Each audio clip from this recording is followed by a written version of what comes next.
and welcome back to Gardening for Health and Wellbeing. So today we're just going to do a little bit of a tour for July slash June because I forgot in June. So these are my chilies in the pots on the veranda. Then I've got my trail blueberry cuttings that I'm trying to propagate and some other bits and pieces as well. And then in the pot we've got broccoli, marigolds, some onions, and just Peaches saying hello, Rhonda, and then my other two, Dottie and Mabel. And then in the pots along the fence are my cherry tomatoes with the basil and marigolds underneath. They're growing really, really well. I'm really happy with that. We've been eating those cherry tomatoes in lots of meals or as snacks. So here we've got the one brown shallot, which I'm a bit disappointed with, to be honest, because I planted like 17 of them. Another basil marigold tomato. And here we've got the mammoth snow peas and the red shallots. They're growing really, really well. And yet again another cherry tomato. And then we go to the beds along the fence. We've got my kohlrabi, which I'm about to show you, which is starting to bulb up quite nicely. This is the first time I've grown it, so if you have suggestions on how I should use it and cook it, I would greatly appreciate it. The passion fruit vine is still holding on during our winter. Then we've got potatoes. These weren't in the last time that we did a video. So yeah, they've grown quite a lot since about 4 or 5 weeks ago. I think I planted them. Something was eating the ones at the back, but they're starting to come back. Hopefully it doesn't ruin the growth. There we got the bok choy, pak choy, tatsoi. I'm not sure which one it is. But I saved the seed from last year and just threw them in the bed. That's our mustard habaneros. Then we've got the purple basil growing prolifically in this bed down here. Don't know why it's growing so well down this end. And then we've got the kale, and I've got some cabbage plants in there as well. Now this comfrey isn't doing the best in this spot, so I don't know whether or not I should move it or if I should just fertilize it. So this bed was the bed that had the turmeric and ginger in, and I harvested them previously on a different day, and they were curing. So here we're seeing the potted fruit orchard, just showing you that I did some pruning and that there's some growth starting on these branches again for the coming year. This is the Maya lemon. It's doing really well. It actually looks really healthy. I do need to give it some fertilizer. And next is the lime. This one, the leaves are a little bit yellow, so I'm not sure what's going on there. Maybe it just needs a bit of fertilizer. Same with the mandarin. This mulberry tree, all of the old leaves have almost fallen off, as we can see at the very top there. That's the remaining, and then we've got some new growth down lower for this coming year growth of it, and hopefully we get a few mulberries as well that I can just snack on for the first time. But they will be coming up to almost 2 years, I think. So yeah, they've been doing really well. And then we've got all of the pots with all my herbs and things. That's just a random pot with some tomatoes. I'm not sure if they're the yellow pear shape or the little tiny black cherry tomato. And that's our chives that we harvested a while ago, and some thyme and sage. This is the pot of Roma tomatoes. I've got 2 pots of those. That one seems to be doing the best. This is the spring onion. That's the other Roma tomatoes, not doing great. Then we've got a plum tree. I did some pruning on that one, and then there is also some growth happening on the stems as well, with the little buds forming. And then we're going around, and I'm going to show you the aloe vera plant, flower. I've never seen one flower before, so this is a first, so I'm intrigued by how that looks and what's going to happen. My lemon balm is recovering, and then a big pot full of about 3 or 4 cherry tomatoes that I transplanted in there to see how they would do down in that microclimate.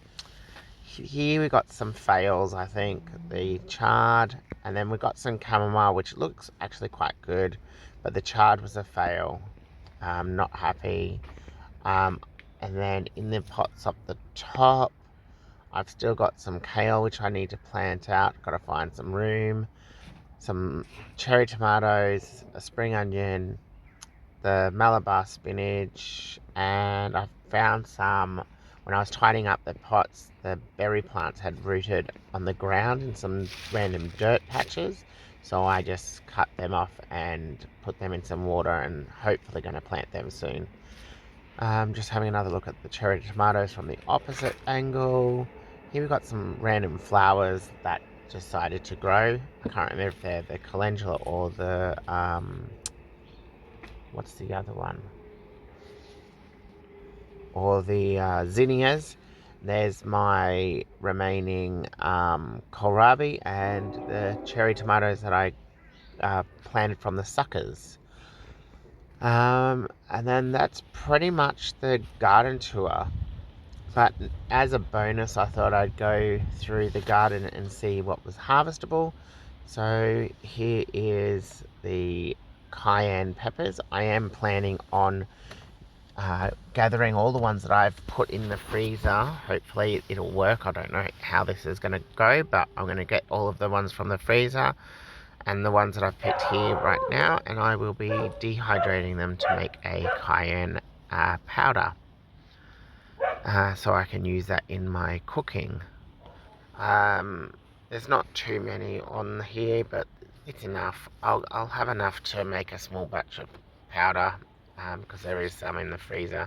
Here is the Big Jim chilies. They're starting to go red and ripen. We'll be saving some of the seeds from this, and I will make a hot sauce, I think, out of these ones. Either that, or I might just do some like chili flakes out of them, considering that they are a little bit less mild than the habaneros, and I think I prefer the habaneros as a sauce and not the flake and whatnot, because they are quite spicy, and I like the sauce because you can limit the amount of sauce you can put on the meal. Here I'm just going to cut the Asian veg. I can't remember if it's the pak choy, the bok choy, or the tatsoi. I hope I'm pronouncing those correct. But yeah, I end up filling that whole white basket with it. So I'm really happy, and I'm just cutting the tops off, and it will grow back. I've done that several times in the past, and they do grow back quite well. So in about 4 or 5 weeks time, I will probably harvest the same amount again, and we'll see what happens then. So yeah, I'm going to just finish harvesting that, and then I will move on to harvesting more of the yellow mustard habaneros in the next bed along. I might have to transplant some of these red basil plants. I knew that they would get big because of being in the other pots, but being in the big beds here, they're a little bit in the way when I'm wanting to harvest and things. Like, they smell great when you like brush past them and stuff, but they're just a little bit in the way, I think, of me being able to get some stuff done. So I try my hardest to pull out any of the yellowing leaves, any twigs or sticks that have, blown from the trees next door into the garden, mixing in with what I'm harvesting. But I do end up, as I say, with a full basket of the Asian veg here. And what I'll do is I will eventually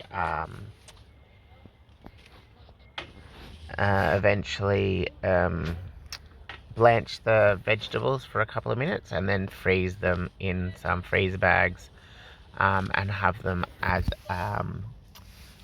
ready greens in the freezer for meals down the track. I have used some of the kale that I will harvest later on in the video in a breakfast that I've made for the whole week, and it was just the eggs from the chooks, some sausage, bacon, and some kale, and I just baked that in the little air fryer, and it's turned out quite well. And what I've done is I just made little rolls with it, so it's sort of like um, in a way, like a breakfast burger that you get from a fast food place, but it's a bit healthier, I think, as it's pretty much all homegrown, except for the sausage and bacon, which I got from the butcher's, which is all grass-fed at that particular butcher's that I go to. So I'm almost done harvesting these Asian greens here.